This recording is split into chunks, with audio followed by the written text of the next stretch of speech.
আসসালামু আলাইকুম। Al Falah Islamic মিডিয়ায় আপনাকে স্বাগতম। সব ধরনের ইসলামিক বিনোদন নিয়ে আমরা আছি আপনার পাশে। সাবস্ক্রাইব করে সঙ্গী থাকুন। আলফালা ইসলামিক মিডিয়া, মানবতার কল্যাণে আমরা।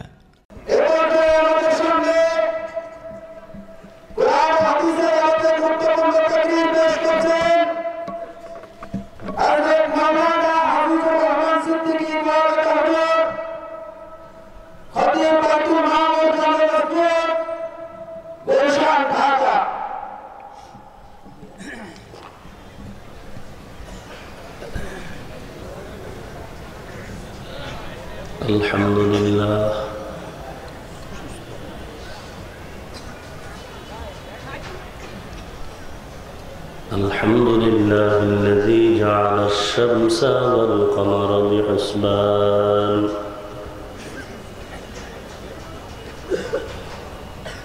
والنجم والشجر يسجدان وفضل زمان على زمان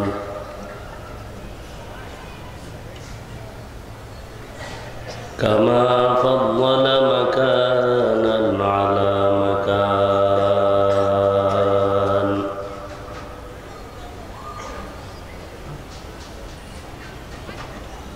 وإنسانا على إنسان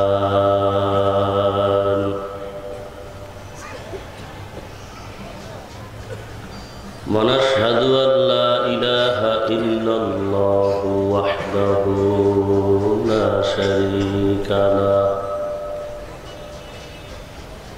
لا ضد له ولا ند له ولا مثل له ونشهد أن سيدنا وسندنا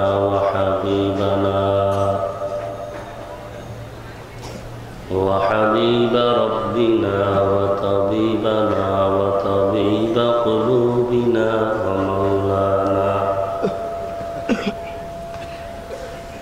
ومولانا محمدا عبده ورسوله صلى الله تعالى عليه وعلى آله وأصحابه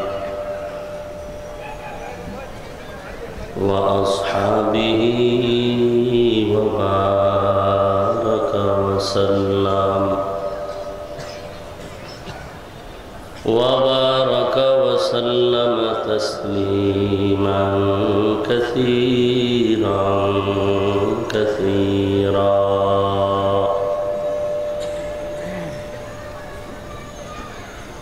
الذي أرسله الله تعالى بالحق بشيرا ونذيرا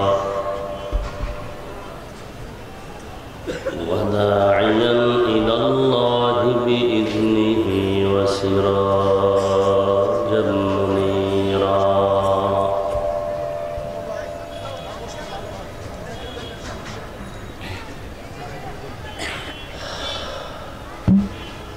أما بعد فأعوذ بالله من الشيطان الرجيم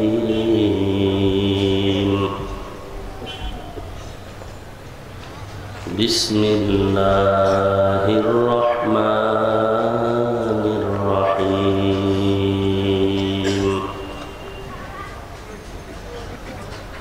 الذي خلق الموت والحياة ليبلوكم أيكم أحسن عملا وهو العزيز الغفور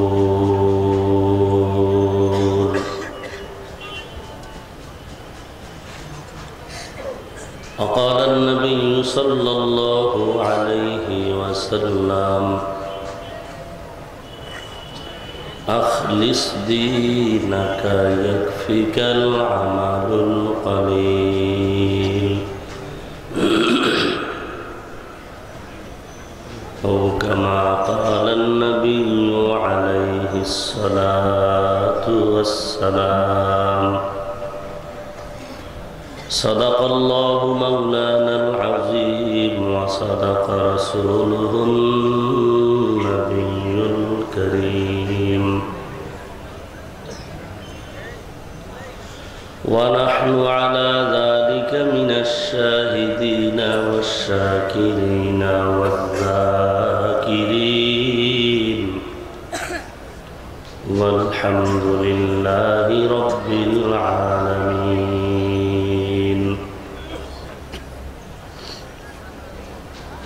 اللهم صل على روح محمد في الأرواح وعلى جسد محمد في الأجساد وعلى قلب محمد في القلوب وعلى قبر محمد في القبور.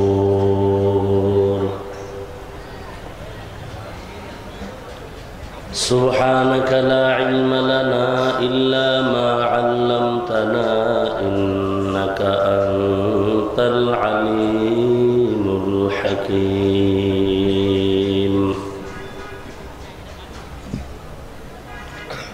رب اشرح لي صدري ويسر لي أمري واحلل عقدة من لساني يفقه قولي.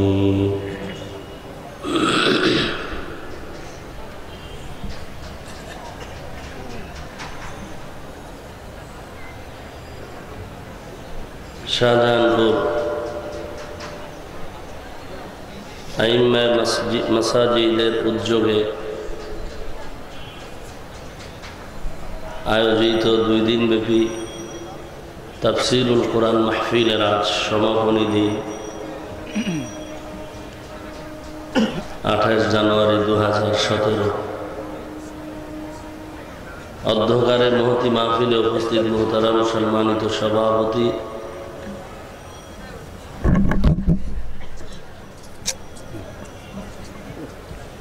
প্রধান অতিথি বিশেষ অতিথিবৃন্দ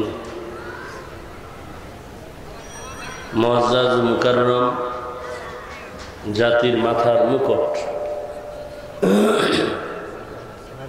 ওয়ারাসাতুল আম্বিয়া হযরত উলামায়ে কেরাম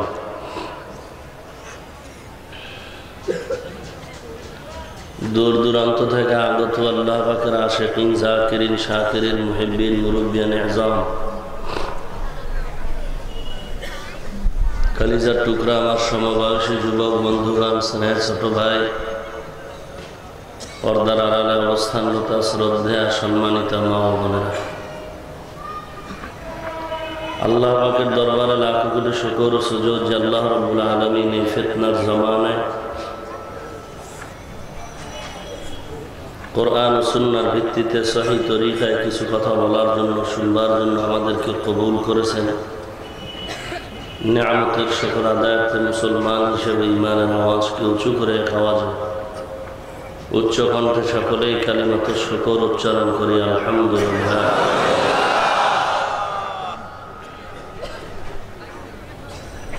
লক্ষ কোটি দরুদ ও সালাম সাইয়্যিদুল মুরসালিন রাহমাতুল লিল আলামিন শফিউল মুযনিবিন খাতামুন নবিয়্যিন সৈয়দুস সাকালাইন ইমামুল মুরসালিন শফিয়ে আযম রসুল আকরম রহমত আলম নবীউল আরব ওয়াল আজম হাবিব কিবরিয়া আশরাফুল আম্বিয়া সৈয়দুল আম্বিয়া শফিয়ে মাহশর साक़ी कौसर आक़ाए नामदार मदीना का ताजदार आफ्ताब नबूवत फ़ख्र मौजूदा सय्यदुल मखलूक़ात हज़रत मुहम्मदुर रसूलुल्लाह সাল্লাল্লাহু আলাইহি ওয়াসাল্লামের উপর।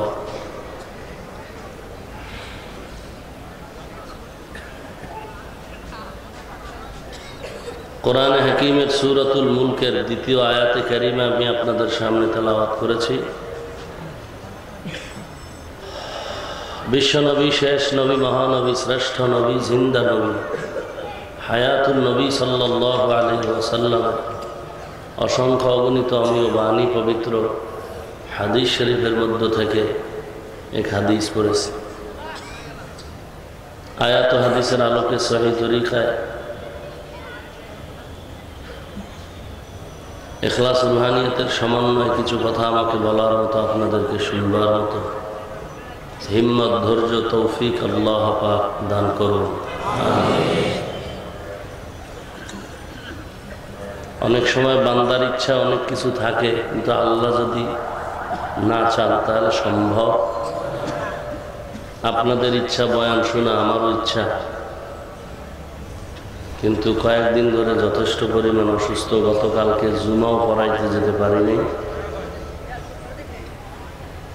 তারপরেও আল্লাহ যতটুকু চেষ্টা আল্লাহ কবুল করেন ততটুকুই চেষ্টা করব। সংক্ষেপে আল্লাহ পাক আমাদের আসলে সারা রাত আলোচনা করা, দীর্ঘ টাইম বয়ান করা, এটা মূল হেদায়েতের চাবিকাঠি না। আল্লাহ যদি হেদায়েত দান করেন তো অল্প কথায়ও হাকিমুল উম্মত, মুজাদ্দিদুল মিল্লাহ শাহ আশরাফ আলী থানভী রহমতুল্লাহ আলাইহি হাজারের উপরে কিতাব লিখেছেন।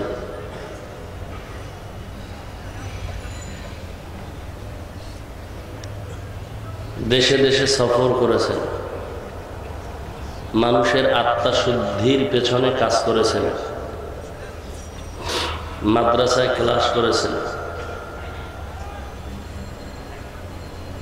লম্বা হায়াতও তিনি পান নাই।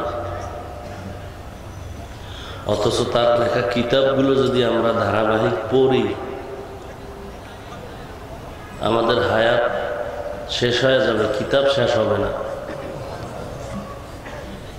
অথচ তিনি শুধু কিতাবই লেখেন নাই, ঘুমও ছিল, খানাও ছিল, আবার মানুষের পেছনে সময় ব্যয় করা, ক্লাস করা সব ছিল। ফাঁকে ফাঁকে কিতাব লিখেছেন, সময়কে মূল্যায়ন করেছেন।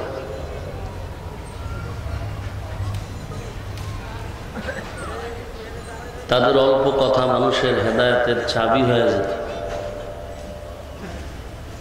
এরা সব জগৎ বিখ্যাত কুতুবুল আলম। কলম দিয়ে কাগজে লিখতেন, আজান হয়েছে, কলম কাগজে রেখেই নামাজে।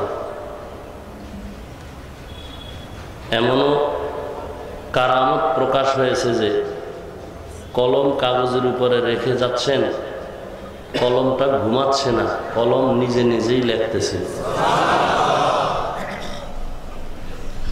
এগুলো কিভাবে হয়? বুঝার জিনিস, বুঝাবার জিনিস না। বর্তমানে যে ফিতনা, পীর মুরিদির বিরুদ্ধে বিষোদ্গারকারীরা, পীর তন্ত্র ইসলামে নাই, কোরআন হাদিসে নাই, যারা বলে পীর মুরিদি এগুলো শিরক, এরা তো এই কথা শুনে বলবে আমি মুশরিক, আপনাদেরও বলবে মুশরিক, যে এদের ঈমানও দুর্বল। কলম বলে এমনি এমনি লেখে, বক্তাও কয়ে গেল, পাবলিকও চুপচাপ শুনলো। এটা কিভাবে হয়? পাবলিকের ঈমান দুর্বল, হুজুরের ঈমানও দুর্বল, যারা পীর মুরিদিকে শিরিক বলে।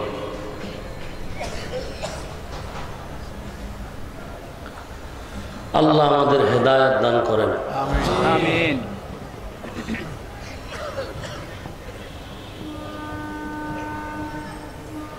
সমালোচনা করি না, পর্যালোচনা করি। সমালোচনা জায়েজ নাই, পর্যালোচনা জায়েজ আছে।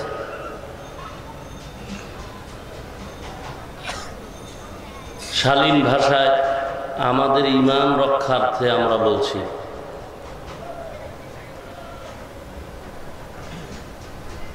এদেশের লাখো কোটি ইংরেজি পড়ুয়া সাধারণ মানুষ, আমার মতো মাদ্রাসায় পড়ুয়া কোনো হুজুর না,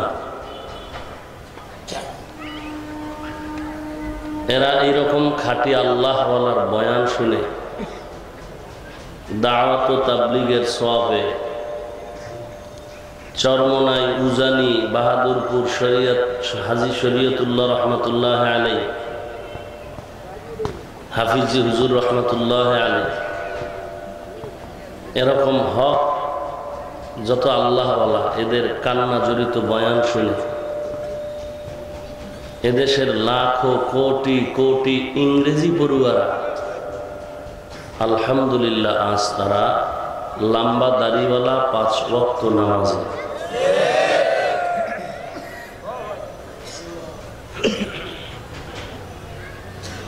পীর মুরিদির নামে যত ভণ্ডামি চলে আমার দেশে, আমি অল্প সময় কিছু কথা বলবো, জরুরি, খুব খেয়াল করবেন, বাজে কথা বলার নিয়ত নাই। আল্লাহ পাকে মাহফিল কবুল করুন, আমিন। যদি ভুল বলি আমাকে ধরায় দেবেন, আমি তওবা করে নিব। বাড়িতে গিয়ে আমার সমালোচনা করে আপনি মুনাফিকের খাতায় নামটা লেখাবেন না, মেহেরবানি করে। আমি বলছি জাহান্নাম থেকে বাঁচাবার জন্য, জান্নাতে নেয়ার সুবিধার্থে।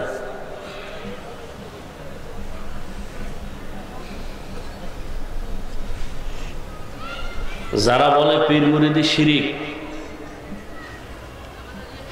এরা উজানির নাম নিয়ে গালি দেয়, চরমনের নাম নিয়ে গালি দেয়, কিন্তু ইন্টারনেট ইউটিউব তালাশ করবেন, এরা কখনো পীর মুরিদির নামে ওপেনলি যারা শিরিক করে, পায়ে সেজদা নেয়, বেপরদা, এদের নাম নিয়ে কোনো বক্তব্য দিয়েছে এরকম কোনো রেকর্ডিং আজও পাওয়া যায় না।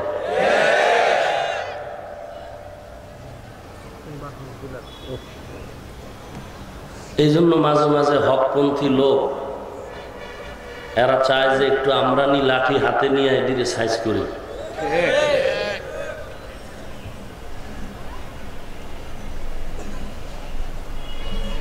লাঠি একা হাতে নিলে হবে না,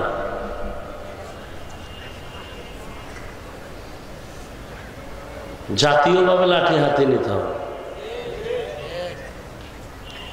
আপনি একটু এই কথাটাই বিচার করেন, যাদের বয়ানে আজকে দাড়ি ছিল না দাড়ি হয়েছে, যে আল্লাহ আল্লাহর কাছে যাওয়ার পরে টুপি ছিল না টুপি উঠেছে, পাগড়ি ছিল না পাগড়ি উঠেছে, হারাম খাইতো এখন হালাল খায়, বেপর্দায় চলতো এখন পর্দা করে, এদের নাম নিয়ে এত গালি। অথচ পীরের নামে যারা ওপেনলি ভণ্ডামি করে, পায়ে সেজদা নেয়, বেপর্দায় চলে, কোরআনের আয়াত নাই, হাদিস নাই, পিশাব হুজুর কেবলার দাড়ি নাই, টুপি নেই, এদের নাম নিয়ে কিছুই বলে না। শুধু এতটুকু চিন্তা করেন এরা কত বড় মুনাফিক।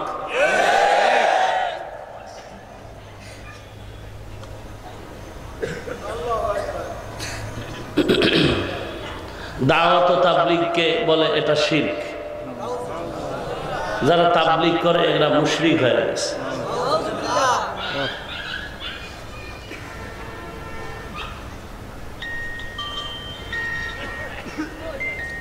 আল্লাহ আমাদের হেদায়েত দান করুন। আসলে ব্যাপারটা কি জানেন? সাপের খেলা দেখছেন কোনোদিন? দেখছেন? আমি দেখছি, আপনারা দেখেন নাই? আসলে ওরা কি শুধু সাপের খেলাই দেখায় না, আরো কিছু উদ্দেশ্য আছে।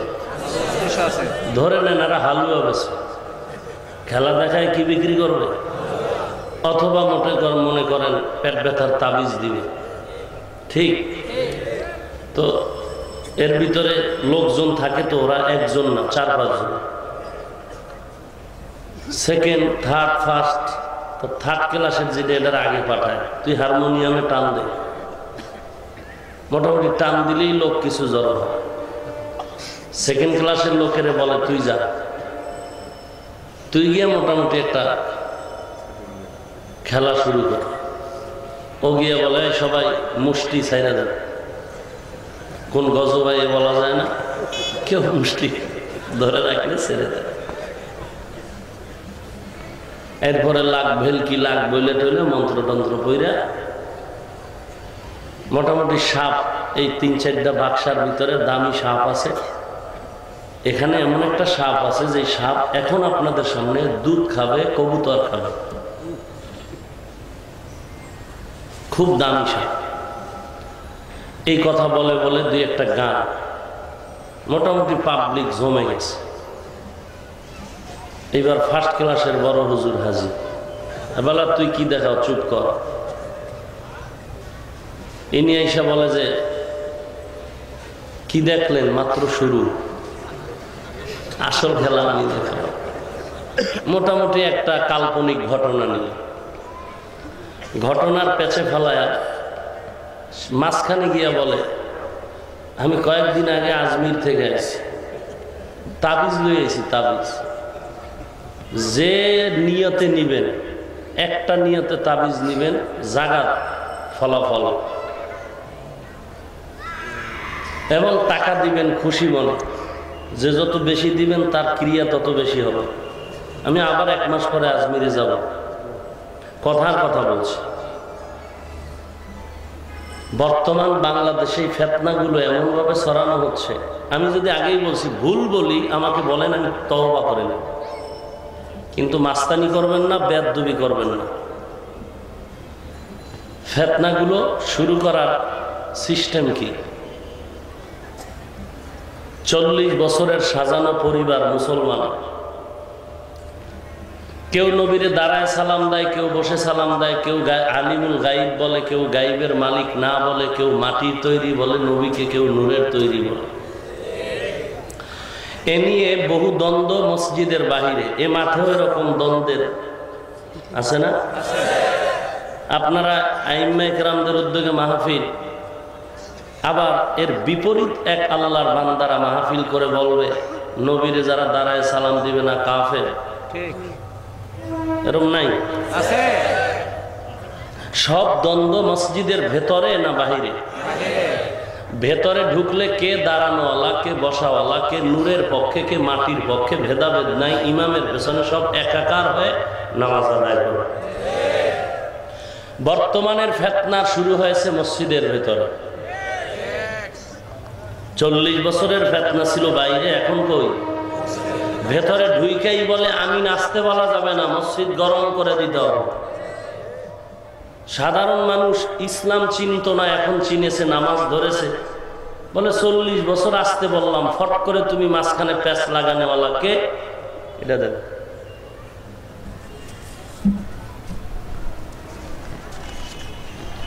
পাবলিক যখন বলছে প্যাচ লাগানোওয়ালাকে, ওনরা বলে কথা কম, হাদিস কি? পাবলিক তো কোরআন হাদিসের কাছে দুর্বল।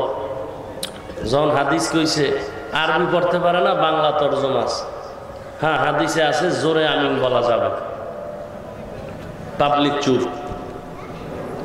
কিছুদিন পরে বলে ইমামের পেছনে আলহামদুলিল্লাহ সূরা পড়া লাগবে। বলে হঠাৎ করে নতুন মাসালা, কথা কম, কি?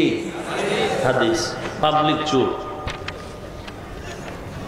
উদ্দেশ্য কিন্তু এটা না, মূল খেলা সামনে, খুব খেয়াল করো। কিছুদিন পরে বলে রুকুর থেকে উঠার সময় হাত আবার কানে উঠায় ছেড়ে দিতে হবে।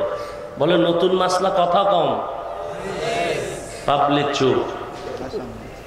মোটামুটি একটা বিশ্বাস জমে গেছে, এরা তো হাদিস ছাড়া কথা কয় না। তাহলে এরা তো সব ভালো, আমরা গোমরার লাইনে চলছি এতদিন। এরকম করে করে সব কথা বলে হাদিস হাদিস বলে বলে মোটামুটি পাবলিক যখন পক্ষে চলে আসলো, এবার আসল মাসআলা বলতেছে কি? এই মূল কথা, এখন টার্গেট ছিল এইটা। এখন ফট করে বলে ফেললো আল্লাহর নামের সাথে মোহাম্মদ নাম রাখা যাবে না। পাবলিক এখন বলেন এটা কই পাইছো, কারণ 10টার হাদিস যখন দেখাইছে এটা ফাঁকে দিয়ে থাকতে পারে। আল্লাহর সাথে মোহাম্মদ নাম রাখা যাবে না, একথা বলার পরেই বলে কালিমায়ে তাইয়্যিবা লা ইলাহা ইল্লাল্লাহু মুহাম্মাদুর রাসূলুল্লাহ। এই কালেমাটা কুফরি কালিমা।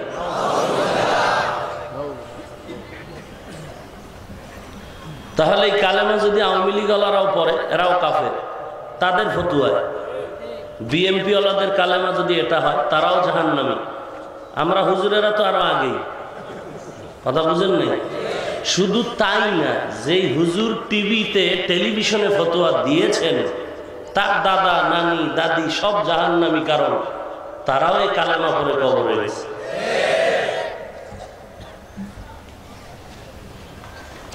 এখন কথা হলো,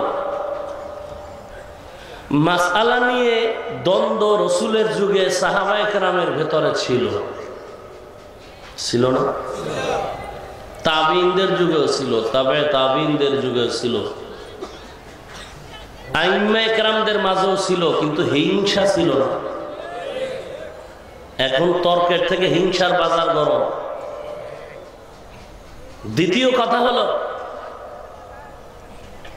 মোমেনশাহী রোডে আগামেন, সামনে গাজীপুর জেলা, গাজীপুর চৌরাস্তার থেকে সামনে 2 কিলো 2.5 কিলো গেলে একটি স্থান স্টেশন, নাম হলো শালনা। ইমাম সাহেব খতিব সাহেব খুতবা পড়তেছেন, মাথার উপরে মেহরাবে একটা পিলার লাগানো, টাইলস করা পিলারে লেখা লা ইলাহা ইল্লাল্লাহু মুহাম্মাদুর রাসূলুল্লাহ। ডান পার্শ্বে ব্যারাকেটে আল্লাহ, বাম পার্শ্বের ব্যারাকেটে মুহাম্মদ।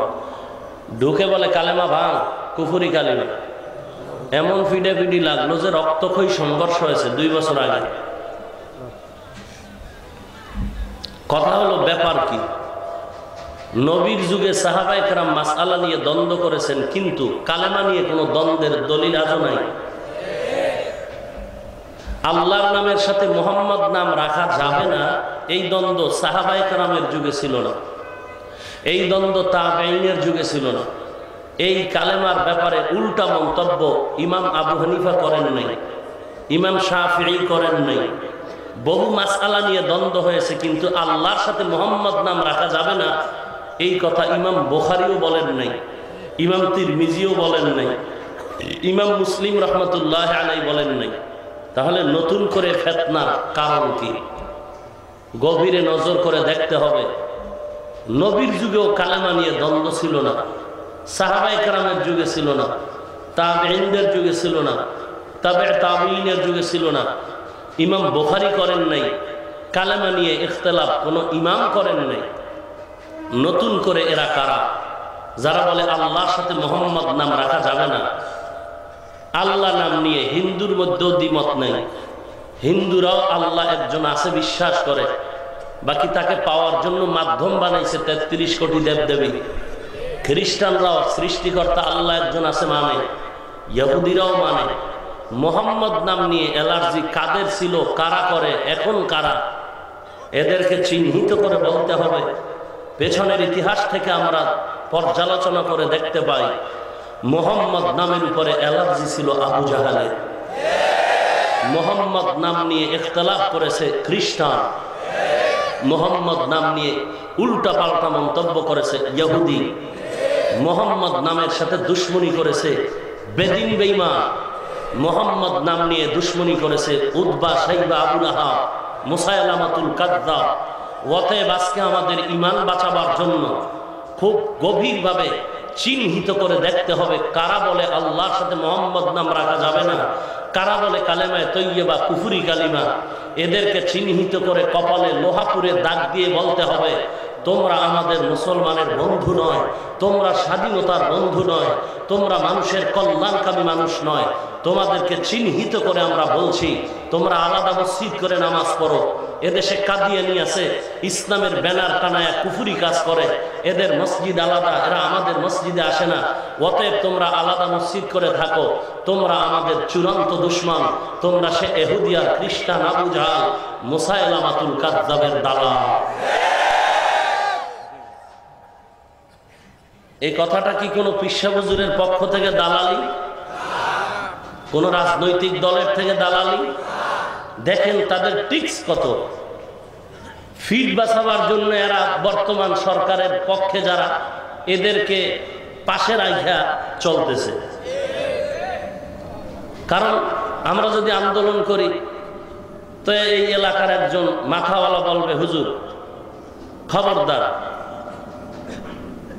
আওয়ামী লীগ যারা করেন, বিএনপি যারা করেন, আপনার বিবেক আল্লাহ দিয়েছে, আমাকে এতটুকু জবাব দেন, আপনার দাদা দাদি নানা নানি 14 পুরুষ কোন কালেমা পড়েছে? কালেমায় তৈয়বা নয়? তাহলে আপনাকে ব্যবহার করে চেয়ারের সভাপতি দিয়া এরা যে বলতেছে কালেমায় তৈয়বা কুফুরি, এদেরকে আপনার ছায়ায় এরা চলতেছে, কিন্তু আপনাকে ধরার সুযোগ দিচ্ছে না। অতএব আমি বলবো আপনারাও সতর্ক হন। কালেমার বিরুদ্ধে কারা কথা বলে, আল্লাহর নামের সাথে মোহাম্মদ নামের বিরুদ্ধে কারা কথা বলে, ইউটিউব সার্চ দিয়ে বাংলা ওয়াজ লেখে, এরপরে বয়ানগুলো কালেক্ট করেন আর দেখেন কাদের বয়ানের ভিতরে উস্কানিমূলক কথা, কাদের বয়ানে আবু হানিফারে গালি দেয়, কারা বয়ান করে তাবলীগের বিরুদ্ধে কথা বলে। এরা শুধু তাবলীগের দুশমন না, এরা আপনারা ক্ষমতায় থাকবেন না, আরেক দল আসবে, পরবর্তীতে তাদের দলে গিয়ে আপনাকে গালি দিবে। এরা সুবিধাবাদী, এরা ইহুদির দালাল।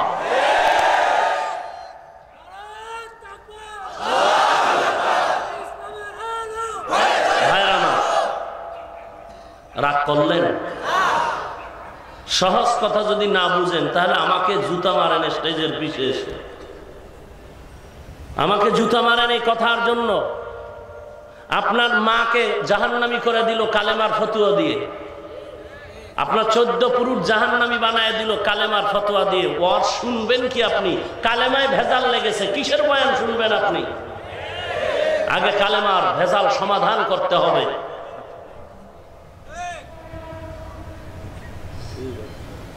আল্লাহ আমাদের হেদায়েত দান করুন।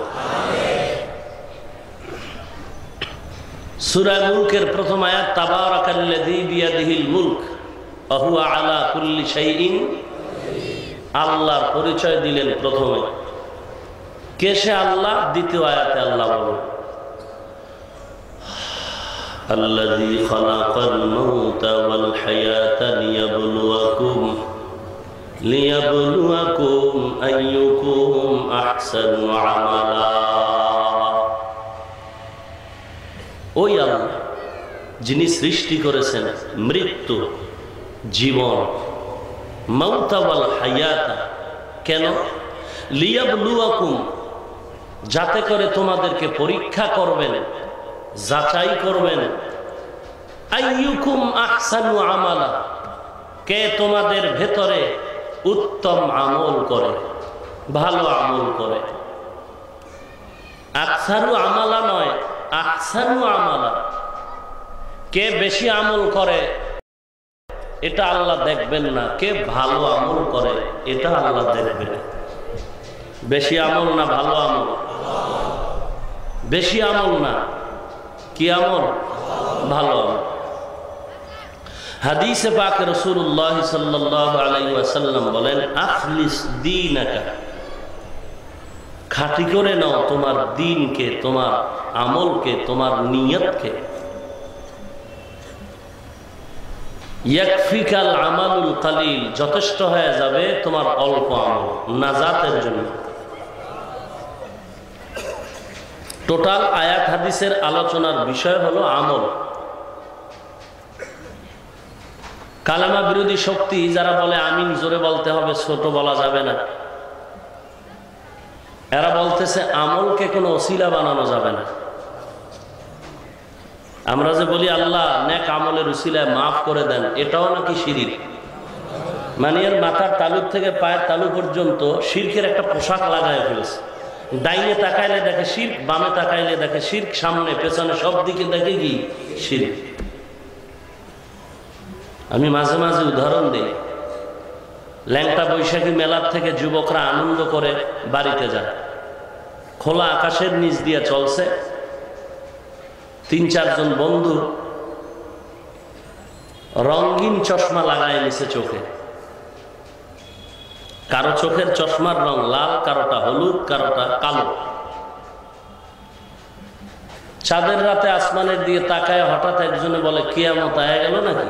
বলে কেন? বলে আকাশের রং পাল্টায় লাল হয়ে গেছে। কালোওয়ালা বলে চুপ বেটা, আকাশের রং লাল নয় কালো। হলুদওয়ালা বলে তোদের একটার কথাও ঠিক নয়, আকাশের রং হলুদ। লাল কালো মিলে বলে একজনের ভুল হইতে পারে, দোনোজনকে ভুল বললো মানে ওর তার ছিঁড়ে গেছে ধর। হাসি তামাশার ভেতরে কি লাগিল? হাসি তামাশায় কি? পকেটে হাত দিয়ে মোবাইল নিছে, ধরা না খাইলে চুরি, ধরা খাইলে কয় একটু পরীক্ষা করলাম। কথা বুঝেননি? কত বড় শিক্ষিত বাপ্পা। ধরা খাইলে কি কয়? পরীক্ষা করলাম। ধরা না খাইলে গেছি। তিনজনে যখন কিলাকিলি, পার্শ্ব থেকে এক চাচা মিয়া যাচ্ছে, চশমা বিহীন সরল মানুষ। বলে চাঁদের রাতে এত কিলাকিলি কেন? চাচায় দিয়ে এ বলে আসমানের রং কালো, এ বলে লাল, এ বলে হলুদ, কাঠটা ঠিক? সরল মনে চাচায় কয় একটাও ঠিক নেই। যুবকরা কয় একজনার ভুল হইতে পারে, দুইজনার হতে পারে, তিনজনার ভুল। চাচার তার ছিঁড়ে গেছে ধর। তিনজনে মিলে ছয়াতের কিল সব চাচার উপর। চাচায় কিল খায়, তার পায়ে ধরে বলছে আমাকে মারিস না, শোন তোরা চশমা খুলে আসমানের দিকে তাকায় দেখ, তোদের একটার কালারও ঠিক নেই। চশমা খুলে যখন তাকায় দেখলো আসলেই চাচার কথাই কি। এবার চাচা ভুল হয়ে গেছে, মাফ করে দেন। চাচা কয় এখন মাফ চাইলে কি হইব? কিলাইতে তো কম কিলাস। আসলে আজ স্বার্থান্বেষী দুনিয়া লোভী, দুনিয়ার চশমা চোখে লাগাবার পরে আসলটাকে বলে নকল, নকলটাকে বলে আসল।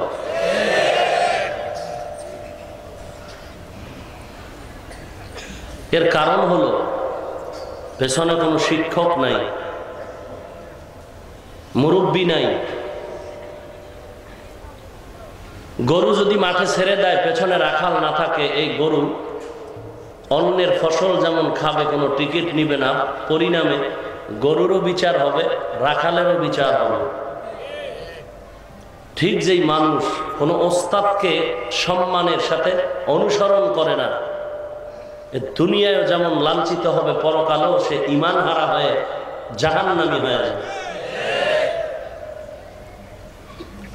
আমলকে ওসিলা বানানো যাবে না, অথচ আদম নবী একটা আমলকে ওসিলা করে আল্লাহর কাছে ক্ষমা চাইলেন, আল্লাহ মাফ করে দিলেন।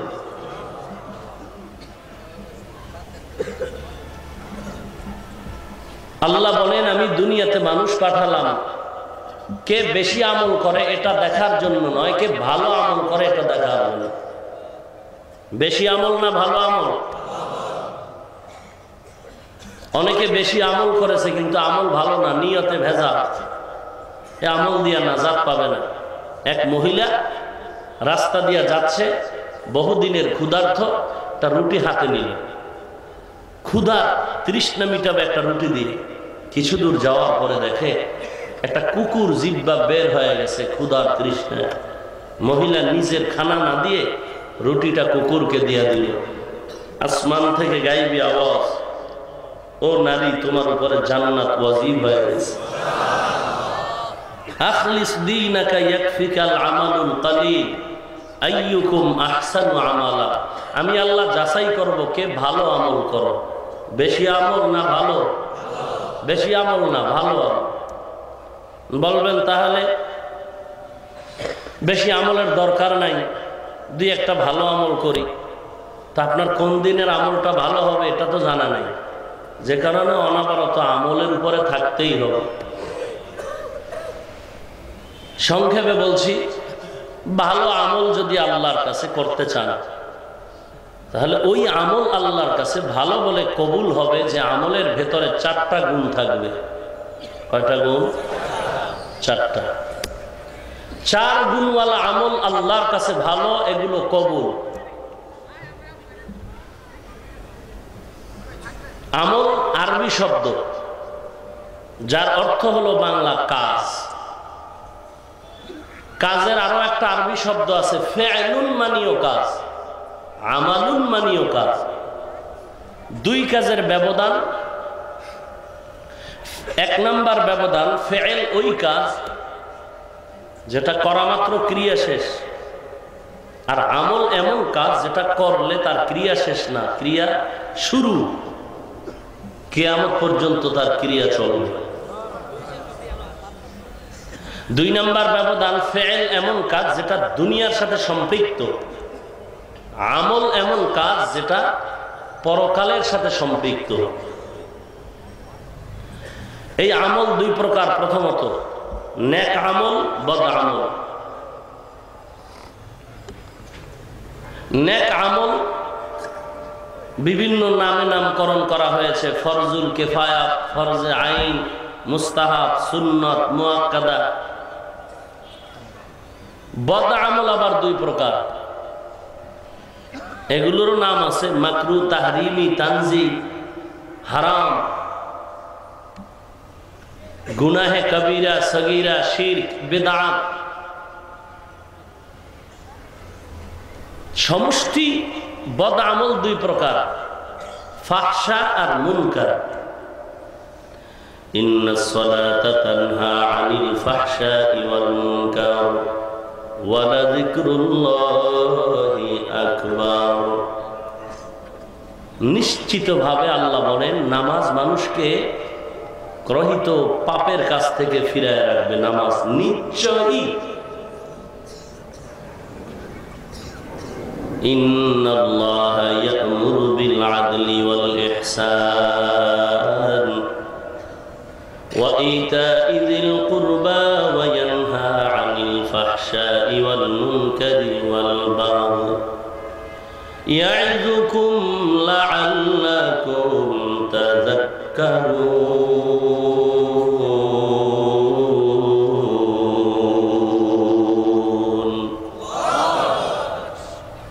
তাল মিলাইলেন নাকি? খবরদার, তাল মিলাইলে গুনাহ হবে কিনা জানি না, তবে সওয়াব হবে না। আর কোরআনের মহব্বতে যদি বলেন তো সওয়াব হবে। এটা আপনার দিলের ব্যাপার, আমি আন্দাজে কি বলব। বদ আমল দুই প্রকার, ফাহশা আর মুনকার। আমি অসুস্থতার মধ্যেও কথাগুলো বলছি, আপনারা যদি দোয়াটা করে যান, এই অঙ্গীকারে আবদ্ধ থাকেন, তো আমার কথা বলতে একটু ভালো লাগে ইনশাআল্লাহ। দোয়ার আগে যাবেন না পরে? তাহলে মাঝখান থেকে কাউকে উঠতে দিবেন না, পারবেন? আল্লাহ কবুল করেন। নিশ্চিত চূড়ান্ত নির্ভেজাল কপাল করা ওই ব্যক্তি যে 2 ঘন্টা বয়ান শুনলো, 5 মিনিটের জন্য ধৈর্য ধরে দোয়াটা করে গেল না। নিশ্চিত চূড়ান্ত নির্ভেজাল কপাল করা।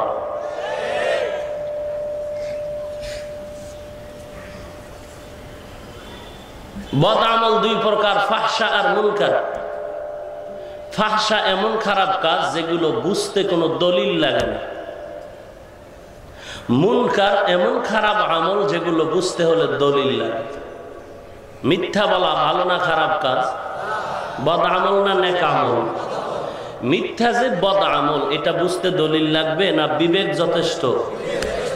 মিথ্যা এমন এক খারাপ আমল যে মা সহ্য করে না সন্তানের মুখে মিথ্যা, সন্তান সহ্য করে নেয় না মায়ের জবানের মিথ্যা, ভাই ভাইয়ের মিথ্যা সহ্য করে নেয় না, কোনো মুমিন বেদিন মিথ্যা সহ্য করে নেয় না। বিবেক নামের আদালত যথেষ্ট এটা প্রমাণিত যে মিথ্যা একটা খারাপ কাজ, এটা ফাহশা। মদ পান করা ভালো না খারাপ? এটা বুঝতে দলিল লাগবে? বিবেক নামের দলিল যথেষ্ট। কারণ মদ পান করে কেউ জিকির করেছে? কথা বলতে হবে ভাই। বরং মদ পান করে রাস্তার পার্শ্বের খুঁটি ধরে ধাক্কায় আর বলে মাঝে আনলো কোন চোরে। এরপরে ছেলে মেয়ে স্ত্রীকে ভেদাভেদ করতে পারে না, আরো পজিটিভ লাইনের কথা আছে। তাহলে এই এমন খারাপ যেগুলো বুঝতে কোনো দলিল লাগে না, বিবেক, এটিরই বলে ফাহশা। সংক্ষেপে বলছি, আর এমন কিছু খারাপ কাজ আছে যেগুলো বুঝতে হলে দলিল লাগবে। যেমন সিজদা করা আল্লাহকে, এটা ভালো না খারাপ? এই সিজদা যদি মাজারে করে ভালো না খারাপ? পীরের পায়ে করে, কিন্তু যারা করে এরা কি খারাপ ভেবে করে? এরাও দলিল দাঁড় করায় রাখছে। ফিরিস্তারা যদি আদম নবীরে সিজদা দিতে পারে, আমরা পীরের দিলে অসুবিধা কি? এটা তাজিমি সিজদা, সম্মান সূচক সিজদা, অথচ এটা শিরক। সে মানতেছে না, সে সওয়াব মনে করে দিচ্ছে। কবরে মোমবাতি জ্বালানো সওয়াব না ভালো কাজ না খারাপ কাজ? কথা বলেন। আওয়াজে বোঝা যায় কোনো ভেজাল আছে? আমি মাঝে মাঝে বলি, নবীজির কবরে নবীজির মাজার, দুনিয়াতে এর থেকে দামি মাজার আর আছে একটা? খাজা মাইনুদ্দিন চিশতি আজমিরির মাজার দামি না নবীরটা দামি? নবীজির মাজার শরীফে কোনো মোমবাতি জ্বলে? যে সমস্ত মাজার শরীফে মোমবাতি জ্বালায়, আমি বলি ভাইজান, আপনার কবরের পীর সাহেবের রুহানি পাওয়ার আছে না, মারেফতের আলো? তো মারেফতের আলো দিয়ে তো পুরা রওজা আলো হয়ে যাবে, মোম জ্বালান কেন? আর মোম বানাইছে কি? একজন নামাজি বান্দা বানাইতো, নামাজ নাই রোজা নাই, সে মোম বানায় দিল, আর তুমি পীরের দরবারে মোম জ্বালায় দিলা। লাভ কি? মানুষ লাভ ছাড়া কাজ করে না। সে বলে এটা সওয়াব মনে করে দিচ্ছি, অথচ এগুলো হারাম। এখন এই হারাম আর কেউ বলে সওয়াব, দলিল ছাড়া সমাধান হবে না। এটি হলো মুনকার। আল্লাহ বলেন সব খারাপ কাজ থেকে, চাই দলিল হোক দলিল না হোক, সব খারাপ আমল থেকে ফিরায় রাখবে মানুষকে নামাজ। মানুষ নামাজও পড়ে, মিথ্যাও বলে না? বলে। ব্যাপার কি? সংক্ষিপ্ত জবাব হলো, বান্দার নামাজ নামাজের মতো হচ্ছে না। তাহলে আল্লাহ আমাদেরকে দুনিয়াতে কেন পাঠালেন? জবাব হলো, কে বেশি আমল করি না ভালো আমল? ভালো আমল আল্লাহর কাছে কখন প্রমাণিত হবে? আমলের মধ্যে কয়টা জিনিস থাকতে হবে? এক নম্বরে ইলম, জ্ঞান। নামাজ পড়া ফরজ, তার পদ্ধতি জানাও ফরজ। কিভাবে নামাজ পড়লে আল্লাহ কবুল করবেন এর ইলম লাগবে না? কেউ যদি তাকবীর দিয়েই আল্লাহু আকবার বলে শুরু করে দেয়, আল্লাহুম্মা সাল্লি আলা মুহাম্মদ ওয়া আলা আলি মুহাম্মদ, সওয়াব হবে? কেন? দুরূদ শরীফ পড়া তো সওয়াবের কাজ। জায়গা মতো না পড়লে হবে সওয়াব? তাহলে আল্লাহর কাছে আমল ভালো হবে কখন? যদি আমলের মধ্যে কয় জিনিস পাওয়া যায়। এক নম্বরে ইলম। যাকাত দেয়া যেমন ফরজ, যাকাতের ইলম অর্জন করাও ফরজ। বিষয়টা লম্বা, সংক্ষেপে বলার চেষ্টা করতেছি। যাকাত যেমন দেওয়া ফরজ, যাকাতের ইলম অর্জন করাও ফরজ। আমি জুমার মসজিদে কয়েক জুমায় বলেছি, ও গুলশানের বড়লোক মুসলমান, ঢাকার মুসলমানেরা, বাংলাদেশ সরকার সহ সারা পৃথিবীর সরকারের একটা স্লোগান আছে, দারিদ্র বিমোচন করো, দারিদ্র বিমোচন করো। আল্লাহর কসম একবার, আল্লাহর কসম দুইবার, আল্লাহর কসম তিনবার। কসমের কথা যদি বিশ্বাস না করেন, ইমানটা দুর্বল। কসম করে বলছি, কিয়ামতের আগের দিন পর্যন্ত জমিন থেকে দারিদ্র বিমোচন হবে না। কারণ দারিদ্র বিমোচনের ভিতরে দুইটা বাধা আছে। বাধা, দারিদ্র বিমোচনের পথ আটকায় রেখেছে যত কাজ, যত রাস্তা আটকানো, যত কারণের ভিতরে প্রধান কারণ হলো সুদ আর ঘুষ। আপনাদের বিশ্বাস হবে না, এই জন্য 3 বার কসম খাইছি। কসমের পরে বিশ্বাস না করলে আপনার ঈমান দুর্বল। আমি আপনার 100 জোতা নিতে রাজি আছি যদি এর উল্টা কিছু প্রমাণ করে দিতে পারেন। আমি কসম করে বলছি, দারিদ্র বিমোচনের পথে বাধাই হলো সুদ আর ঘুষ। সুদ ঘুষে ধনী আরো ধনী হয়, গরিব আরো গরিব হয়। আর দারিদ্র বিমোচনের পথ উন্মুক্ত করতে যত রাস্তা আছে, এর ভিতরে প্রধান রাস্তা হলো সঠিকভাবে যাকাত আদায় করা। সঠিকভাবে যাকাত আদায় হচ্ছে? কথা বলেন। দোকানওয়ালারা সাইনবোর্ড লাগাই দিছে যাকাতের কাপড় পাওয়া যায়, তার মানে অন্য কাপড় যদি 500 টাকা হয়, যাকাতের কাপড় মাত্র 105 টাকা। তার মানে 2 বারও আমার মা পড়তে পারবে না, সদরঘাট হয়ে যাবে। এখন এগুলো দেখাবার জন্য হচ্ছে সব। অথচ আমি বলেছিলাম আপনাদের শাহজাহানপুর এলাকায় ধরে নেন 20টা লোক আছে, আরো বেশি আছে, যারা 10 লাখ করে যাকাত আসবে তাদের উপরে সঠিক হিসাব করলে। এই 20 জন লোক এই থানার ভেতরে যদি 10টা ইউনিয়ন থাকে, ওয়ার্ড থাকে, ভাগ করে নিবে। আমার ওয়ার্ডে যদি 10টা গরিব থাকে, আমি 10 গরিবের আমার 10 লাখ টাকা বা 5 লাখ টাকা আমি এমনভাবে বন্টন করব যে দারিদ্র বিমোচন হয়ে যায়। আমার ওয়ার্ডের ভেতরে 20টা লোক আছে, আমি পারবো না, আমি 10 জনকে দিব। এক মহিলা আছে, মেয়ে আছে, কাজ করতে পারে না, স্বামী নাই, মা নাই, বাবা নাই, ছেলে নাই, কেউ নাই। আমি এই মেয়েটাকে 50,000 টাকার একটা চেক দিয়ে অথবা আমি নিজ টাকা দিয়ে একটা সেলাই মেশিন কিনে ঘরে বসায় দেব। ও প্রতি বছর হাত বিছাবে না। এই সেলাই মেশিন দিয়ে আমি একবার যাকাত দেওয়ার দ্বারা আল্লাহ যদি কবুল করে, কোনো একদিন ও নিজেও যাকাত দেনেওয়ালা হতে পারে। একটা যুবক বিকলাঙ্গ, পায়ে সমস্যা, কাজ করতে পারে না, হাতে সমস্যা। শাহজাহানপুর রেলওয়ে কলোনির পাশে একটা চায়ের দোকান দিলাম 1 লাখ টাকা ক্যাশ দিয়ে। আজীবনের জন্য দারিদ্রতার দরজা ওর সামনে বন্ধ হয়ে গেল। এইভাবে যদি সবাই যাকাত দেয়া শুরু করে, তাহলে দারিদ্র বিমোচন সম্ভব। এছাড়া সম্ভব। তাহলে আল্লাহর কাছে প্রত্যেকটা আমল, যাকাত দেওয়া নেক আমল না? কিন্তু আল্লাহর কাছে কবুল হবে যদি এই আমলে 4 জিনিস পাওয়া যায়। 1 নম্বরে ইলম। ইলম অর্জন করতে হবে কোরআন আর সুন্নাহ থেকে, নবীজির আদর্শের প্রদর্শিত পথ। আল্লাহ কি বেশি আমল চান না ভালো আমল চান? ভালো আমল হতে হলে কয় জিনিস লাগবে? 1 নম্বরে ইলম।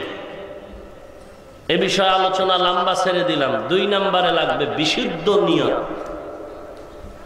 বিশুদ্ধ নিয়ত।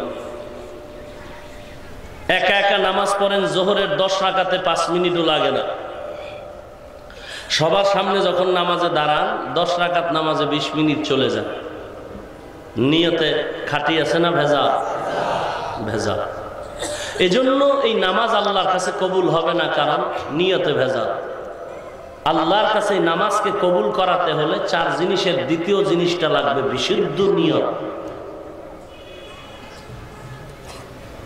পয়গম্বর আদম নবী দুনিয়াতে আসলেন, শরীরে কোনো দুনিয়ার লাইনের পোশাক নাই, জান্নাতি পোশাক ছিল তাও নাই। নিষিদ্ধ গাছের কাছে যাওয়ার কারণে জান্নাতি পোশাক খুলে গেছে। আল্লাহ তখন বললেন, ও হাওয়া ও আদম, 3 নামের একটা গাছ আছে জান্নাতে, ওয়াতিন ওয়াজাইতুন ওয়াতুর সিনিন।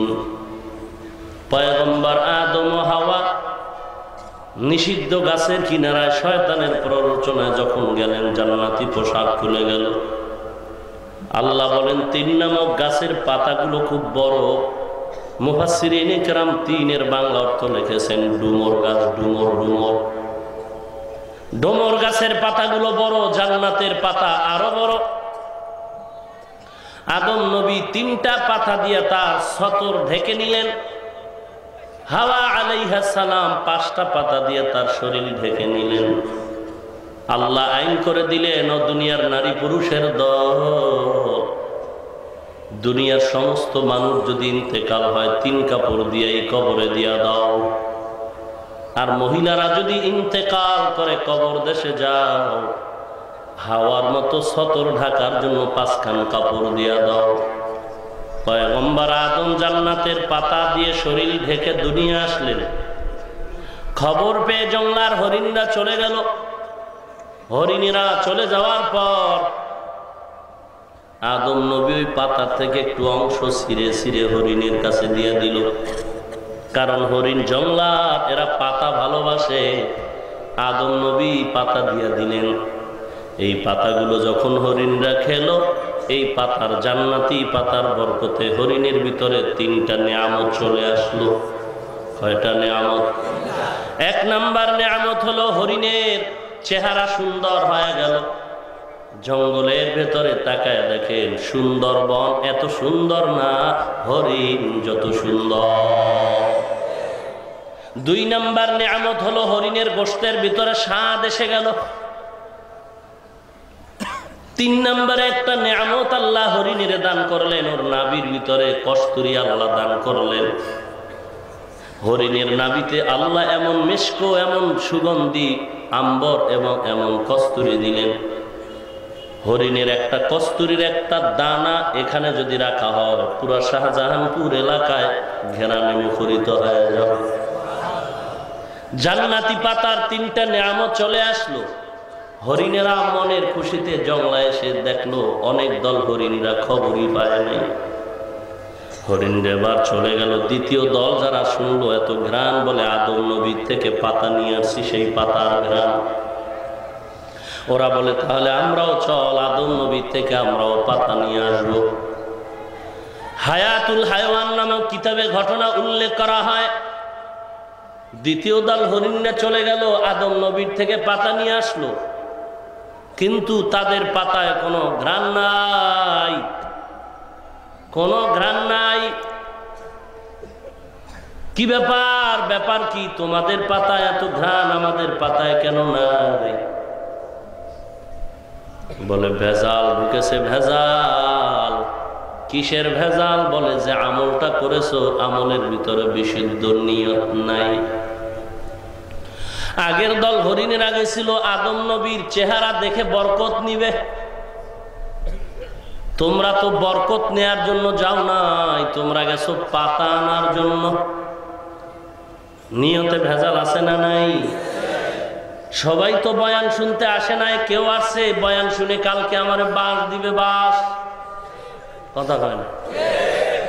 বলবে বয়ান তো একেবারে খারাপ না, তবে কোরআন হাদিস দিয়ে তো বেশি কিছু বললো না, আয়াত বেশি পড়লো না। কোরআনের আয়াত পরে তরজমা করার নাম তাফসির না। আমি একটা আয়াত নিছি, একটা আয়াতের অংশ হলো আমল, আমলের উপরে তাফসির করতেছি। তাফসির মানে আমার বাপ দাদার বানানো না, মুফাসসিরিনে কেরাম যা লিখেছেন তা শুনাইতেছি, পুনরাবৃত্তি করতেছি। তাফসির করার যোগ্যতা আল্লাহর কসম আমার ভেতরে নাই। যদিও লাখের উপরে মুফাসসির আমার দেশে, ভিজিটিং কার্ডে অভাব নাই। কোরআন হাদিস খুলে দিলে এবারাত পড়তে কষ্ট হবে, সেও মুফাসসির।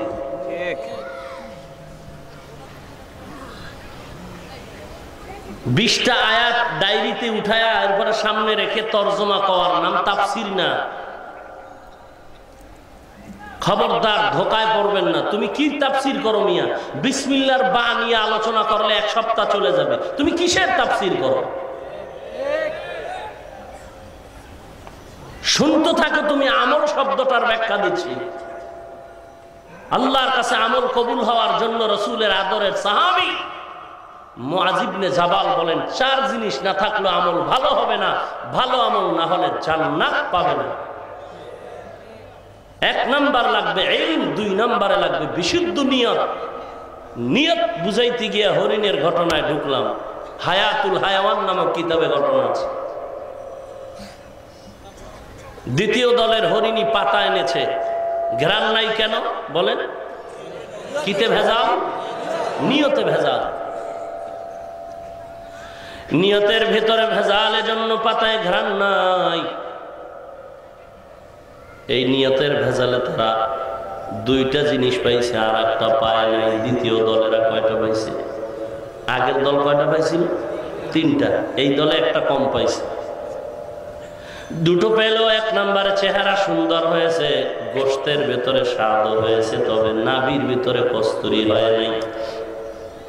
এজন্য দেখবেন জংলার সব হরিণের চেহারা ভালো, গোশতের ভিতরে স্বাদ, তবে সবার নাভিতে কস্তুরী হয় না।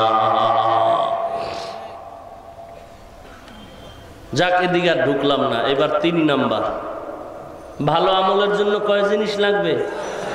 1 নম্বরে এই, 2 নম্বরে বিশুদ্ধ নিয়ত, সহি নিয়ত, 3 নম্বরে লাগবে ধৈর্য। 3 নম্বরে আমগো আসেনি ধৈর্য? কথা হয় না। আপনারা কথা বলতে কি কোনো বাধা টাধা আছে নাকি? ধৈর্য আছে? কই আছে? ইমাম সাহেব কেরাত লম্বা লইলে পরের দিন সূর্য উঠার আগে কয় চাকরি নাই। কথা হয় না। রমজানুল মুবারকে, রমজানে খতমে তারাবির ভেতরে কমিটি মহোদয় বলে কেরাত যত তাড়াতাড়ি বেতন বেশি। কথা হয় না। মিথ্যা বললে বলে কামগো হাফেজ সাহেব, ওরে খোদা বিদ্যুৎ ফেল, কি যে পড়ে হেও জানে না কি পড়ে।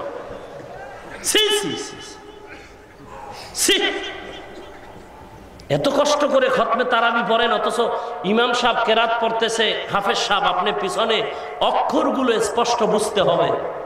এতটুকু ধৈর্য না থাকলে কে বলেছে আপনাকে খতমে তারাবি পড়ার জন্য? সূরা তারাবি পড়েন।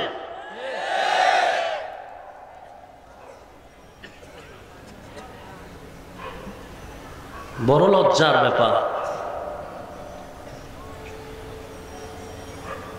ধৈর্য আছে? নাই নাই। জুমার দিন ইমাম সাহেবের বয়ান শুনতে যায় না, বয়ানের শেষ খুতবা দাঁড়াবে এই সময় ঢুকে। ব্যাপার কি? বলে ইমামের বয়ান খুব গরম, এটি ধৈর্য ধরে শোনা যায় না। ইমাম সাহেব সালাম ফিরানো মাত্র দৌড়, এমন দৌড় দিছে বাসায় গিয়ে দেখে জুতা আর একজনের নিয়ে এসে। এ যারা আগে যায় ভেজাল এরাই করে, জুতা নিয়ে যত ভেজাল, এ আগে যায় এরাই ভেজাল দি করে। কথা কয় ধৈর্য আছে? হায় হায়, আল্লাহ হেদায়েত দান করে। ধরা খাইলে কয় পরীক্ষা করো। ভালো আমলের জন্য কয় জিনিস লাগবে? 1 নম্বরে এই, 2 নম্বরে আবার কয় নিয়ত, সহি নিয়ত, বিশুদ্ধ নিয়ত, 3 নম্বরে ধৈর্য। 3 নম্বরে ধৈর্য। আল্লাহ পাক বলেন কিয়ামতের ময়দানে ধৈর্য ধারণকারীদের আল্লাহ বলবে বিনা হিসাবে জান্নাতে যাও। ইন্নামা ইউওয়াফাস সাবিরুনা আজরাহুম বিগাইরি হিসাব।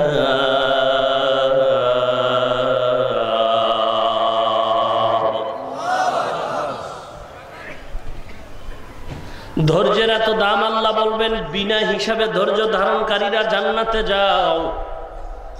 নেক আমলের এত দাম, ধৈর্যওয়ালা আমল আল্লাহর কাছে দাম। আল্লাহ পাক সময়ের শপথ করে বলেন ওয়াল আসর ইন্নাল ইনসানা লাফি খুসর। সব মানুষ জাহান্নামে যাবে, 4 গুণওয়ালা মানুষ জান্নাতে যাবে। ইল্লাল্লাযীনা আমানু ওয়া আমিলুস সালিহাত ওয়া তাওয়াসাউ বিল হক ওয়া তাওয়াসাউ বিস সবর। 4 গুণওয়ালা মানুষ জান্নাতে যাবে। নেক আমলের এত দাম, আল্লাহ তাআলা বলেন ওয়ামান আহসানু কওলাম মিম্মান দাআ ইলাল্লাহ ওয়া আমিলা সালিহান ওয়া ক্বালা ইন্নানী মিনাল মুসলিমিন।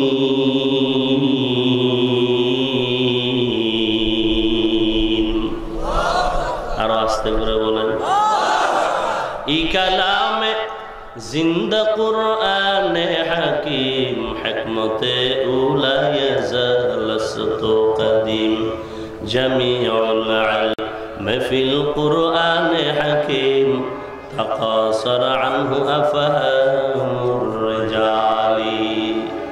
ভাইরা আমার, ভালো আমলের জন্য 4 জিনিসের 3 নম্বরে ধৈর্য। 4 নাম্বার যে জিনিসটা লাগবে এটার নাম হলো ইখলাস। কি লাগবে? ইখলাস। খালিসান লিওয়াজহিল্লাহি তাআলা, আমি যা করব কার জন্য? ইন্না সালাতি ওয়া নুসুকি ওয়া মাহইয়ায়া ওয়া মামাতি লিল্লাহি রাব্বিল আলামিন।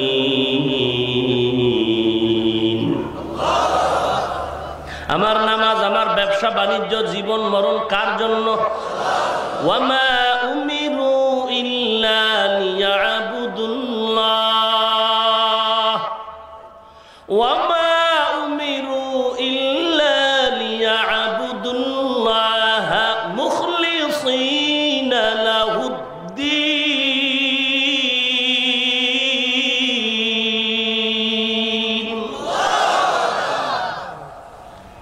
ইখলাসওয়ালা আমলের এত দাম, এত দাম।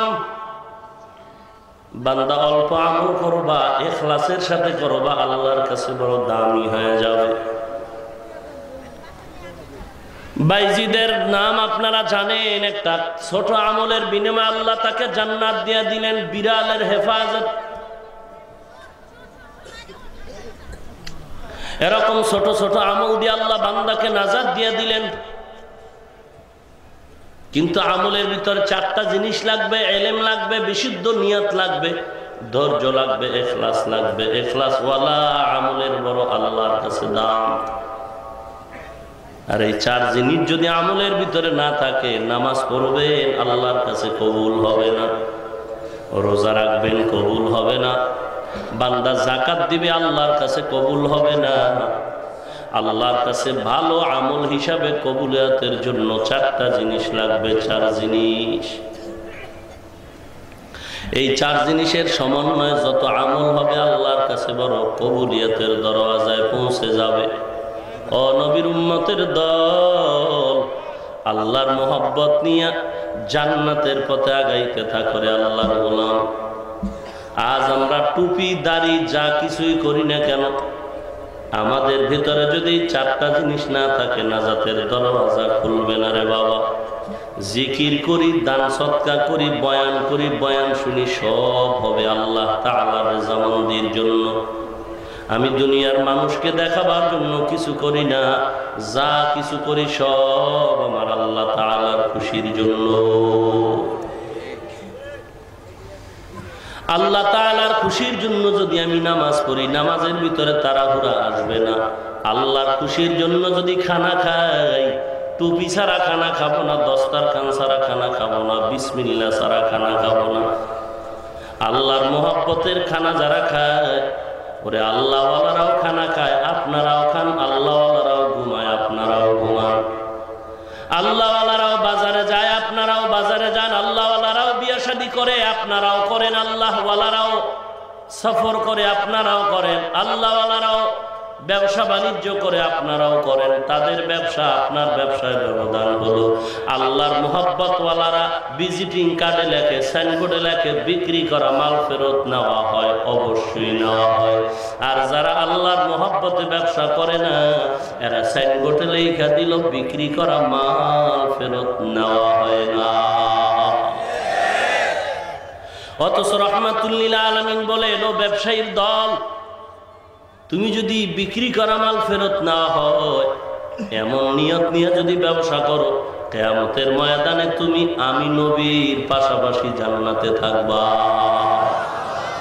আত-তাজিরু সুদুকুল আমিন মা'আন নাবিয়্যিন ওয়াস সিদ্দিকিন ওয়াস শুহাদা ওয়াস সালিহিন।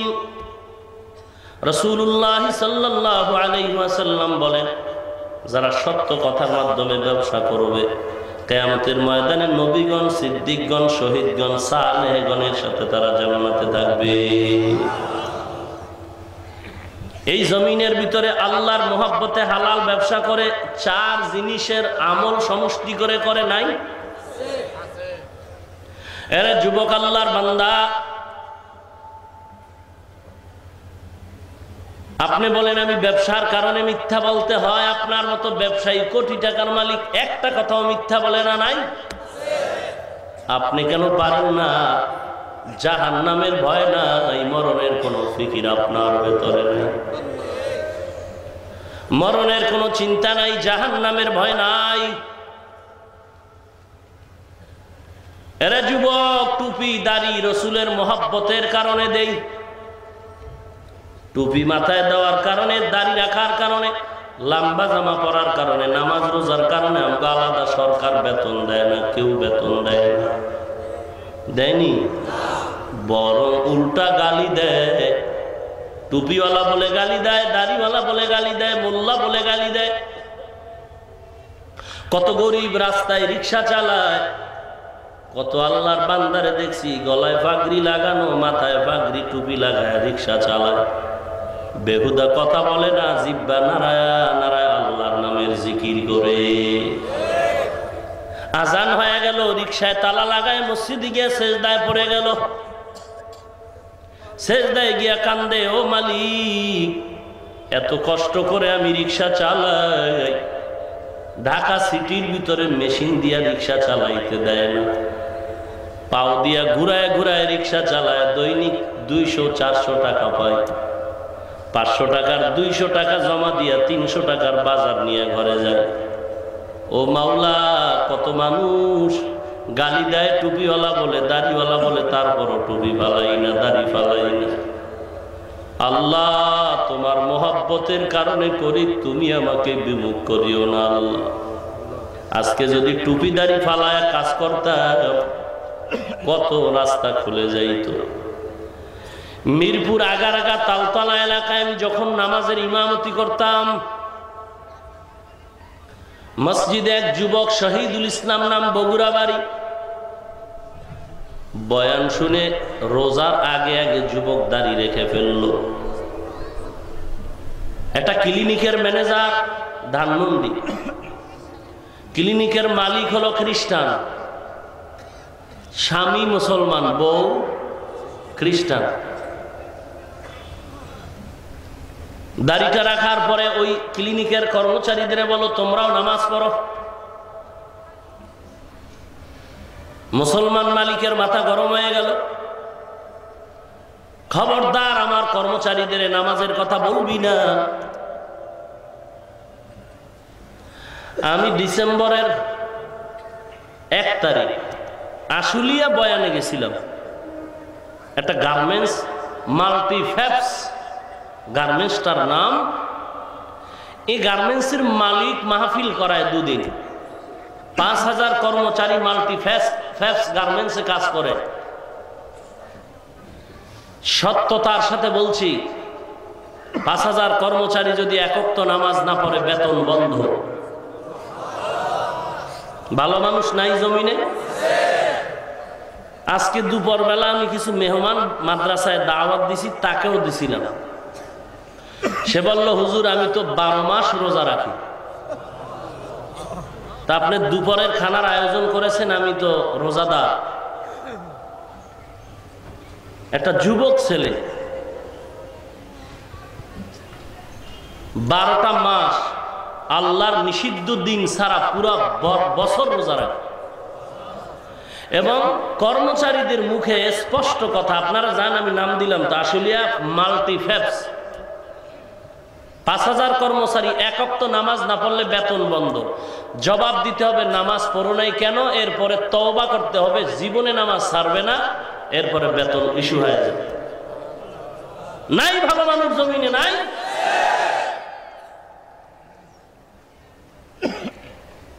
যুবক ছেলেটা দাড়ির কথা বললো, একদিন এসে কান্না করে, হুজুর মালিক আমারে ধমক দেয়। আমি বললাম, তুমি কিছুই করবা না, আল্লাহর কাছে তার হেদায়েতের দোয়া করো। রমজান শুরু হয়ে গেল, 2 দিন পরে ঈদ। মালিক দাড়ি রাখার কারণে 3 মাসের বেতন আটকায় দিল, ঈদের বোনাসও বন্ধ। ছেলেটা মসজিদে এসে কান্না করে, হুজুর আমার বেতন বন্ধ করে দিয়েছে, 2 দিন পরে ঈদ, আমার টাকাও দিবে না। আমি বললাম, তুমি ঈদের আগের দিন আমাকে ওই বান্দার নাম্বারটা দিও, আমি একটু তার সাথে কথা বলবো 1 মিনিট, কেমন মুসলমান। যুবক ছেলে চলে গেল, ঈদের দিন সকালবেলা ঈদগার নামাজের মধ্যে আসতে গিয়ে বলে, হুজুর আমি এখানে নামাজ পড়বো না, চলে যাই। কেন?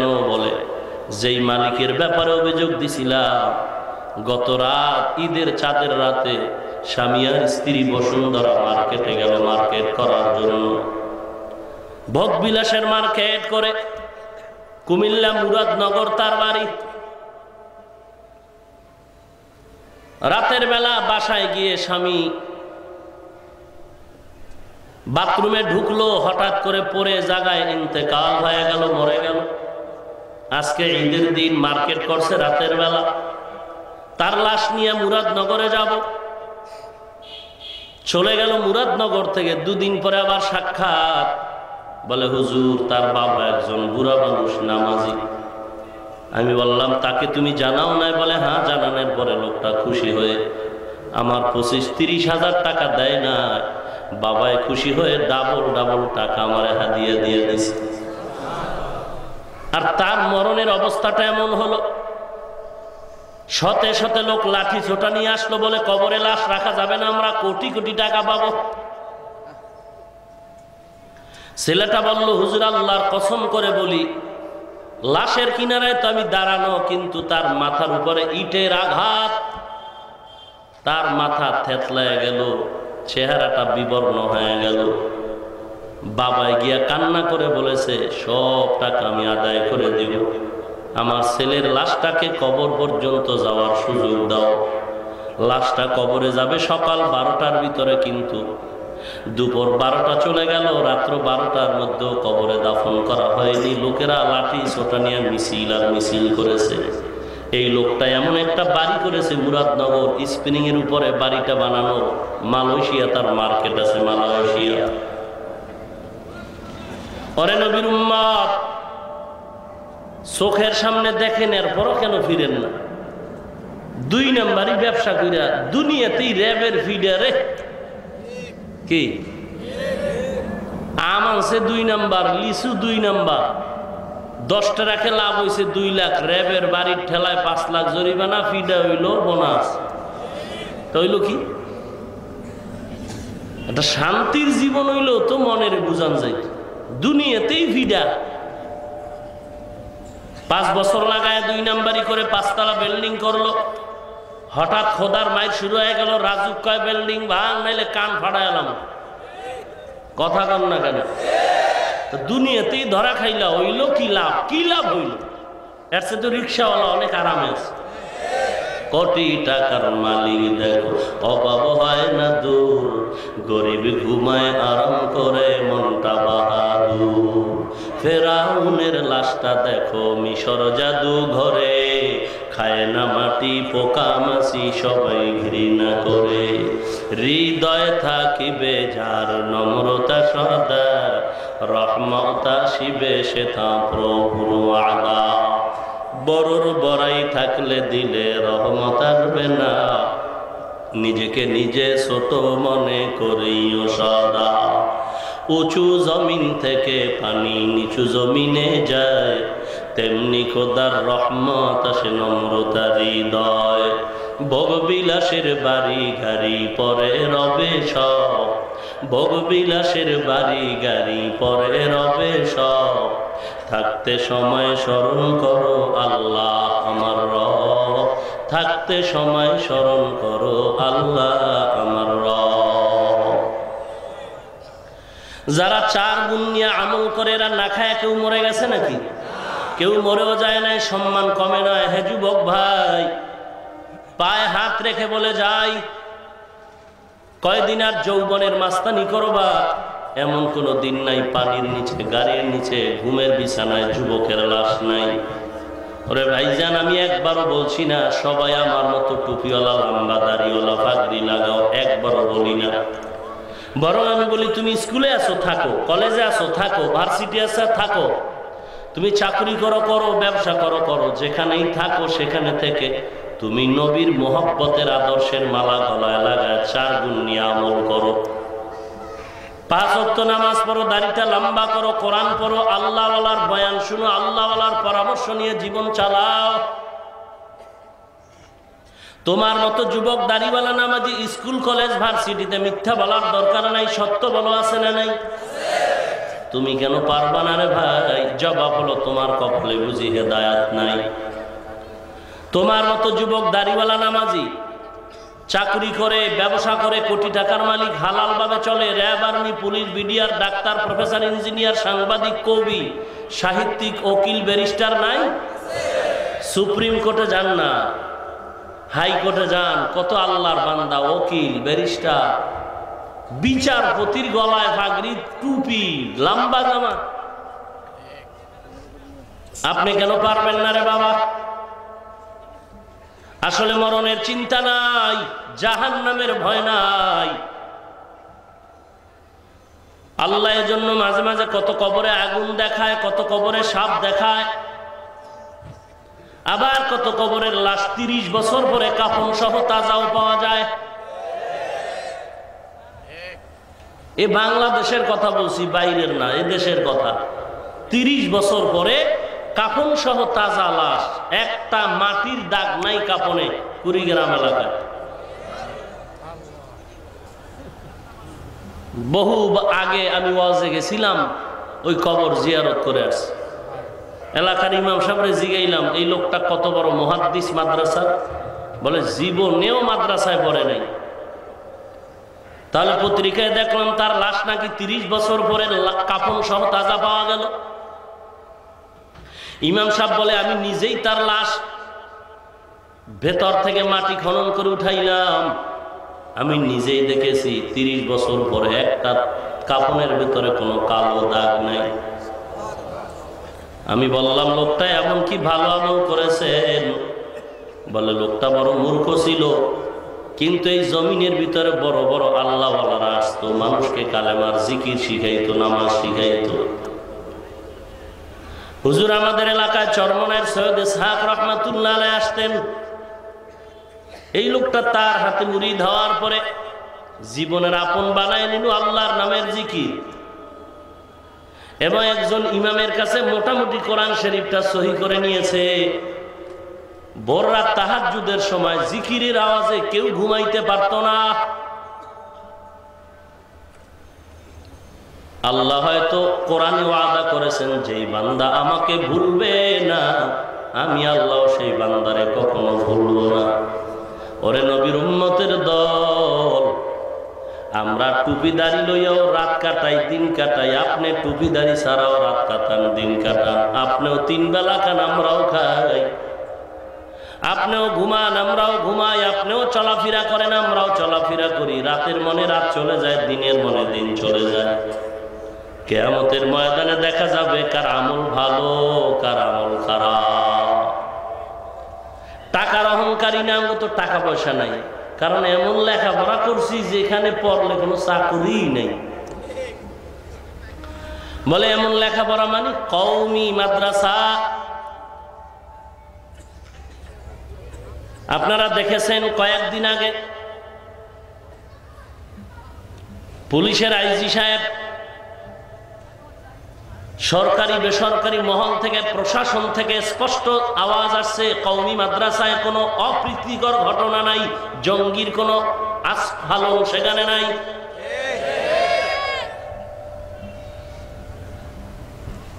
এতদিন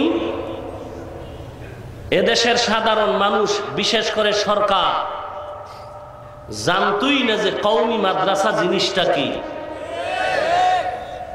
আলহামদুলিল্লাহ সক্ষম হয়েছে এবং এই কথা বলতে বাধ্য হয়েছে যে আদর্শ মানুষ গঠনের একমাত্র কেন্দ্রই হলো কওমি মাদ্রাসা। আমি বলছি না দেশের স্কুল কলেজ ভার্সিটি বন্ধ করে দেন, না না। বলা হয়েছিল কওমি মাদ্রাসার সিলেবাসে ইংরেজি, অঙ্ক, বাংলা, ইতিহাস ঢুকাইলাম। আলহামদুলিল্লাহ আমাদের ইমানের দাবি, দেশের মুসলিম পরিবার হিসেবে দাবি, স্কুল কলেজের সিলেবাস সব ঠিক আছে, তবে প্রত্যেকটা ক্লাসে যদি আল্লাহর কোরআন পড়ানো যাইতো তাহলে সব ছাত্রগুলো আদর্শওয়ালা হতো। আমি বলি না যে ইংরেজি পড়া যাবে না, বাংলা পড়া যাবে না, ইতিহাস পড়া যাবে না, ভূগোল পড়া যাবে না, জ্যামিতি পড়া যাবে না, সব পড়া যাবে, কোরআন শরীফ আগে লাগবে। কোরআন হইল বড় তাবিজ, কোনো তাবিজে কাজ হবে না, বড় তাবিজ কোরআন। ও দোকানওয়ালা ভাই, বিশাল তাবিজ লাগাইছো দোকানে? কোনো তাবিজ লাগবে না, প্রতিদিন সকালে সূরা ইয়াসিন পড়ো দোকানে, ফেরেশতারা দোকান পাহারা দিবে। ওরে আল্লাহর গোলাম, এরা যুবক, অনুরোধ করে বলি 5 ওয়াক্ত নামাজ পড়ো, দাড়িটা লম্বা করো, কোরআন শরীফটা সহিভাবে পড়ো, আল্লাহওয়ালার সাথে বন্ধুত্ব করে চলো এবং নেক আমল চালায় যাও। গরিবের সহযোগিতা করো, এতিমের সহযোগিতা করো। এই যে শীতের দিন চলে, কত গরিব রাস্তায় পড়ে আছে, একটা ঘুমানোর জায়গা নাই, শীতের পোশাক নাই। কোন দিন কার আমল কবুল হয়ে যাবে বলা যায় না। অতএব অনুনয় বিনয়ের সাথে বলবো, আল্লাহর কাছে ভালো আমলের জন্য আল্লাহর কাছে দোয়া করা। এবং ঢাকার মানুষকে বলবো, কখনো যেন টাকার অহংকারী না আসে। ভিক্ষুকের কোনোদিন ধমক দিবেন না, কেউ যদি হাত বিছায় কম বেশি দিয়ে বিদায় দিবেন, ধমক দিবেন না। হতে পারে এমন একটা সময় কোনো ভিক্ষুক আসবে, মূলত সে আল্লাহওয়ালা, আপনি টাকাটা দিছেন, দেওয়ার পরে উনি একটা দোয়া করে দিছে, কাজে লাগিয়ে যাইব আপনার জীবন। ভাইরা আমার, অতএব আমি অনুরোধ করে বলবো, হে যুবক, আমিও আপনার মতো যুবক সন্তান, পর্দার আড়ালের মা বোনদের বলবো, মা, আমি হাফিজুর রহমানের মাও মা, আপনারাও মা, আমার বাবাও বাবা, আপনারাও বাবা। আমার মা বাবার জীবন কত ধন্য, আলেম হাফেজ, তাদের মা বাবার কত জীবনটা ধন্য। কত মানুষ এসে কান্না করে, হুজুর 10 বছর বিয়া করলাম, কোনো সন্তান পেলাম না। আমি বললাম, কেন? সন্তান দিয়া তো মামলা হামলা ভেজাল।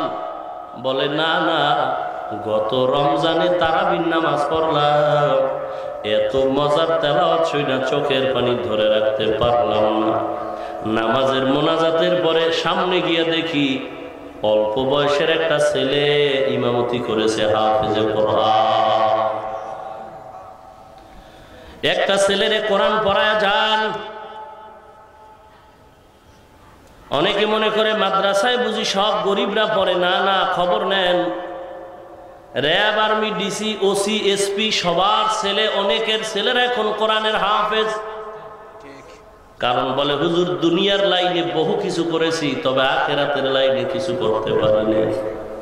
এজন্য দোয়া করেন, আমার ছেলেটারে আমি কোরআনের হাফেজ বানায় দুনিয়ায় রেখে যেতে চাই। ওরে নবীর উম্মত, আমি হাফিজুর রহমানের কি দাম আছে? কোনো দাম নাই, না ইলম আছে না আমল আছে।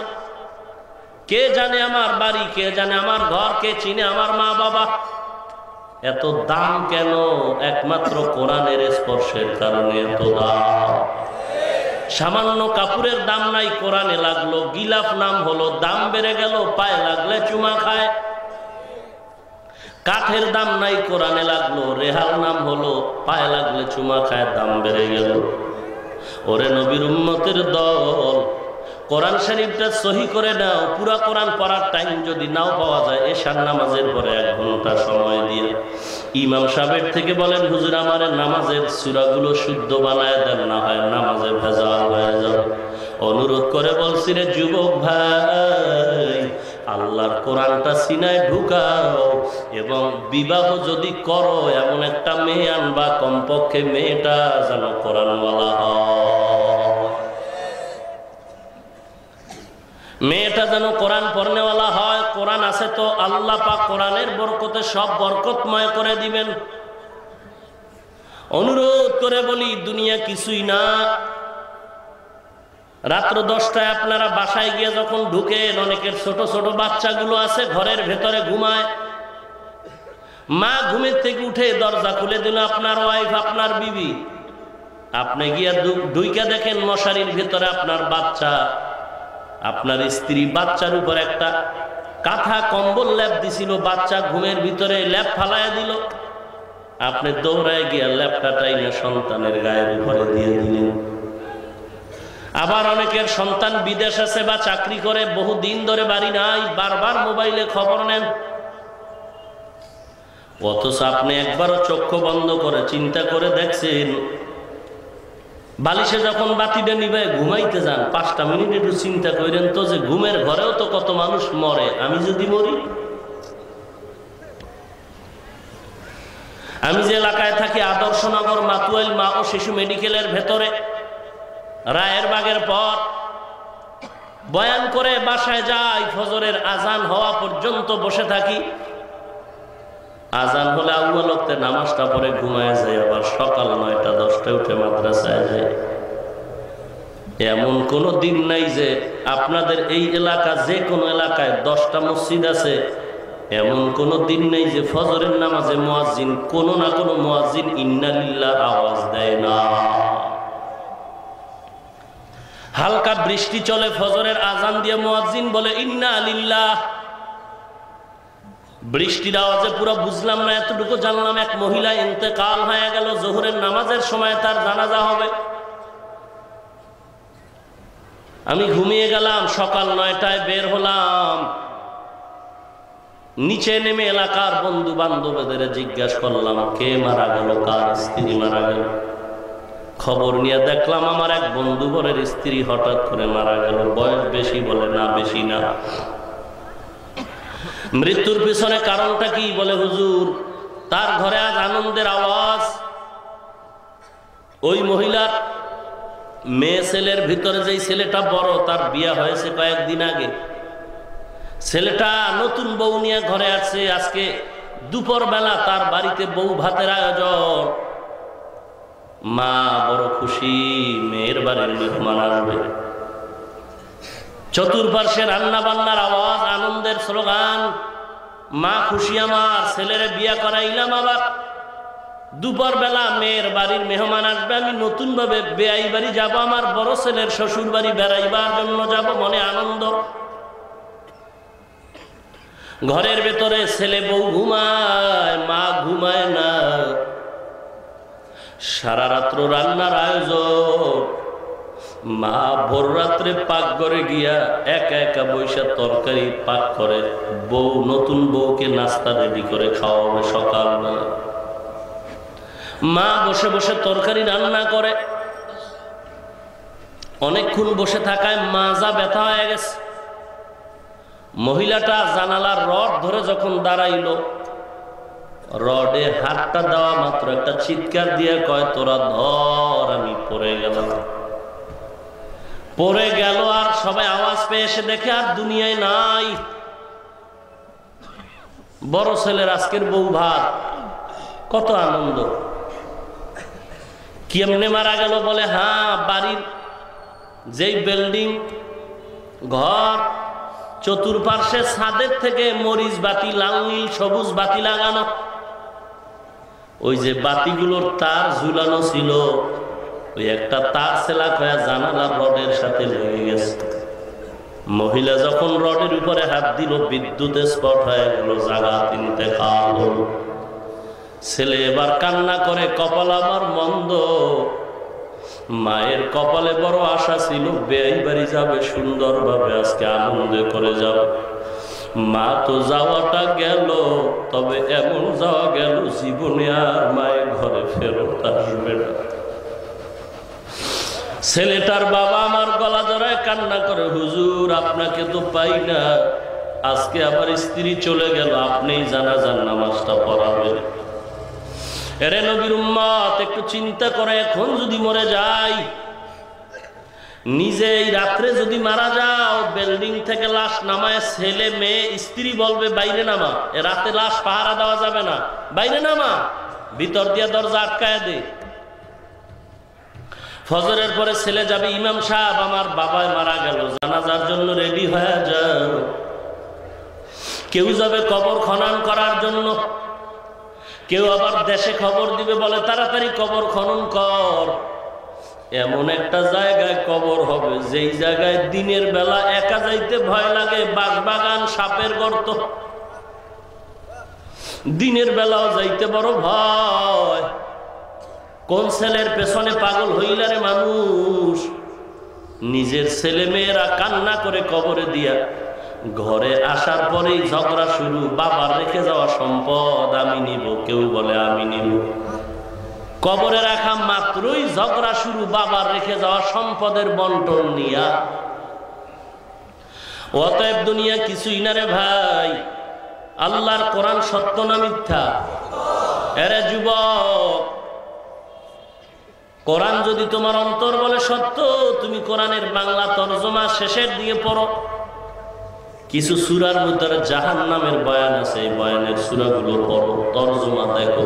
আল কারিআতু মাল কারিআ ওয়া মা আদরাকা মাল কারিআ ইয়াউমা ইয়াকুনুন নাসু কাল ফারাশিল মাবসুস আলহাকুমুত তাকাসুরু হাত্তা যুরতুমুল মাকাবির ওয়াইলুল লিকুল্লি হুমাযাতিল লুমাযাহ আল্লাযী জামাআ মালান ওয়া আদ্দাদাহ।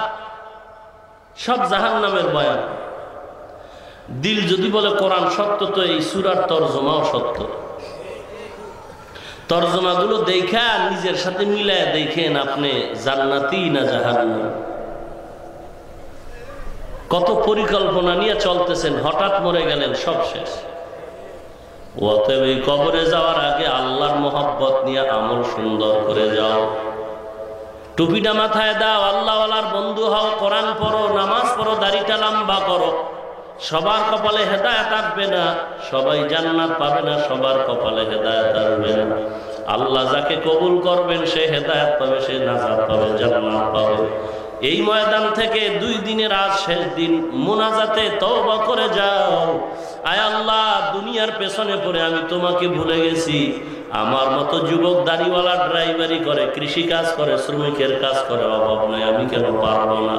আয় আল্লাহ, আজকে তওবা করে নিলাম, আর দাড়ি কাটবো না, নামাজ ছাড়বো না, বেপরদায় চলবো না, কোরআন শরীফ সহি করে পড়বো, আল্লাহওয়ালারে বন্ধু বানায় নিব। মুনাফিকি যদি না থাকে, দিল যদি ভালো থাকে, মরণের চিন্তা হয়। খাঁটি নিয়ত যদি থাকে, মুনাফিকি যদি না থাকে, খাঁটি নিয়তে 2টা হাত আমার আল্লাহকে দেখায় দাও। আয় আল্লাহ, সকলের হাতগুলো কবুল করে নেন। দাড়িওয়ালা নামাজি, কোরআন সহিভাবে পড়নেওয়ালা বানায় দেন। কামাই রুজি, ব্যবসা চাকরিতে বরকত বাড়ায় দেন। ঈমান ও আমল মজবুত করে দেন। মুসিবতে ধৈর্য ধারণের তৌফিক দান করেন। গুনাহের প্রতি ঘৃণা জমায়া দেন আল্লাহ। বেশি বেশি নেক আমলের তৌফিক দান করেন। আয় আল্লাহ, নবীজির সুন্নাতওয়ালা আশিক বানায় দেন। আয় আল্লাহ, আমার প্রত্যেক ভাইকে তওবার উপরে মজবুত হওয়ার তৌফিক দান করেন, বলেন আমিন। আলহামদুলিল্লাহি রাব্বিল আলামিন। আলহামদুলিল্লাহ, আমাদের খুলনার হুজুর আছেন, দোয়া করবেন। আল্লাহ পাক আমাদের সবাইকে দোয়ায় শরীক হয়ে আখিরি দোয়া করে নিজের গুনাহ মাফ করায় যাওয়ার তৌফিক দান করুন, আমিন। ওয়া আখিরু দাওয়ানা আলহামদুলিল্লাহি রাব্বিল আলামিন। আসসালামু আলাইকুম ওয়া রাহমাতুল্লাহি ওয়া বারাকাতুহু। বসেন, সবাই বসেন।